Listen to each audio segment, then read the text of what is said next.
Assalamualaikum warahmatullahi wabarakatuh. Perkenalkan, nama saya Syakur Hamdani.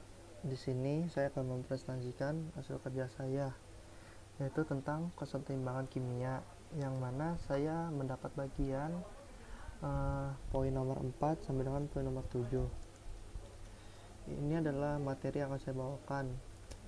Yang pertama adalah poin 4, menentukan hasil bagi reaksi dan reaction quotient beserta contoh-contoh soalnya. Poin nomor 5, hubungan Kc dan Ki. Poin nomor 6, faktor yang mempengaruhi kesetimbangan reaksi. Lalu poin nomor 7, aplikasi reaksi kesetimbangan di industri. Yang pertama ada the reaction quotient. Hasil bagi reaksi Ki mengukur jumlah relatif produk dan reaktan yang ada selama reaksi pada titik waktu tertentu. Hasil bagi reaksi membantu dalam menentukan ke arah mana reaksi kemungkinan akan berlangsung. Diberikan baik tekanan atau konsentrasi reaktan dan produk. Nilai Q dapat dibandingkan dengan konstan equilibrium K untuk menentukan arah reaksi yang terjadi. Ini terdapat satu contoh soal, yaitu pada temperatur 430 derajat Celcius, tetapan kesetimbangan Kc untuk reaksi A2G plus I2G sama dengan 2HIG adalah 54,3. Diketahui pada eksperimen dengan temperatur yang sama, konsentrasi awal H2, I2, dan HI berturut-turut adalah 0,00623 m, 0,00414 m, dan 0,0224 m. Hitunglah konsentrasi masing-masing spesi pada keadaan setimbang. Berikut adalah rumusnya.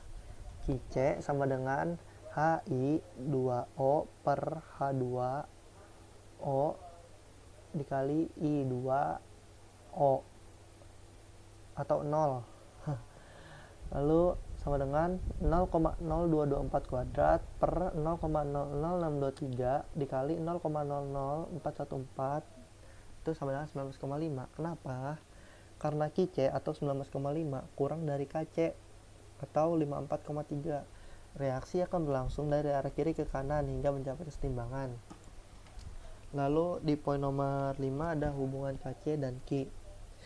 Yang menurut saya dapat terjadi beberapa kemungkinan, yaitu yang pertama, Qc kurang dari Kc atau reaksi akan bergerak dari kiri ke kanan. Lalu selanjutnya nomor 2, Qc sama dengan Kc, reaksi dalam kesetimbangan. Lalu yang nomor 3 ada Qc lebih dari Kc, yaitu reaksi akan bergerak dari kanan ke kiri, atau sebaliknya dari Qc kurang dari. Lalu di poin nomor 6 ada faktor-faktor yang mempengaruhi kesetimbangan reaksi. Yang pertama ada perubahan konsentrasi, yaitu berdasarkan prinsip Le-Chatelier, penambahan reaktan dalam sistem yang telah setimbang akan menggeser reaksi untuk bergerak ke arah kanan atau ke arah produk, dan sebaliknya untuk pengurangan konsentrasi reaktan akan menggeser reaksi ke arah kiri atau ke arah reaktan. Lalu ada perubahan tekanan. Perubahan tekanan atau volume dalam sistem juga akan mengganggu sistem kesetimbangan yang sudah terbentuk. Ketika tekanan sistem meningkat atau volume berkurang, maka kesetimbangan akan bergeser ke sisi yang jumlah molnya lebih sedikit. Dan ketika tekanan berkurang atau volume meningkat, maka kesetimbangan akan bergeser ke sisi yang jumlah molnya lebih banyak. Dalam hal ini, koefisien reaksi sangat berpengaruh karena koefisien akan menentukan jumlah mol dari suatu zat. Lalu ada yang ketiga adalah perubahan volume. Perubahan volume diperbesar, maka kesetimbangan akan bergeser ke jumlah koefisien atau mol yang besar dan sebaliknya. Yang keempat ada perubahan suhu. Besarnya suhu akan berpengaruh terhadap energi kinetik reaksi. Semakin besar suhu, maka semakin besar pula energi kinetik zatnya, sehingga laju reaksi berjalan semakin cepat. Apabila suhu dinaikkan, maka reaksi akan bergeser ke delta H plus endotherm dan sebaliknya.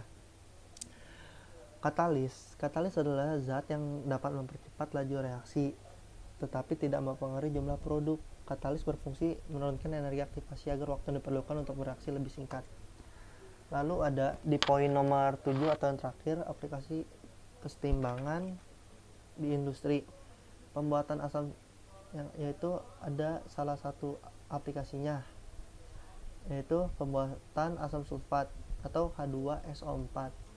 Pembuatan asam sulfat dilakukan melalui proses kontak. Caranya dengan membakar belerang murni di udara agar terbentuk gas SO2.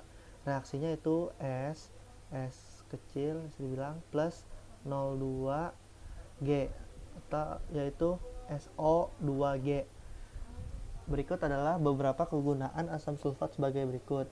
Yang pertama ada sebagai bahan dasar pada industri cat, plastik, aki, tekstil, dan bahan peledak.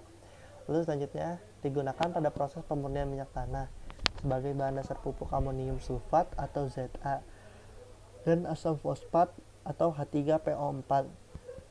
Lalu yang nomor 4, untuk menghilangkan karat besi pada baja sebelum dilapisi seng atau timah. Lalu yang terakhir ada untuk membuat zat warna. Mungkin hanya itu yang bisa saya sampaikan. Terima kasih perhatiannya, kurang lebihnya mohon maaf. Wassalamualaikum warahmatullahi wabarakatuh.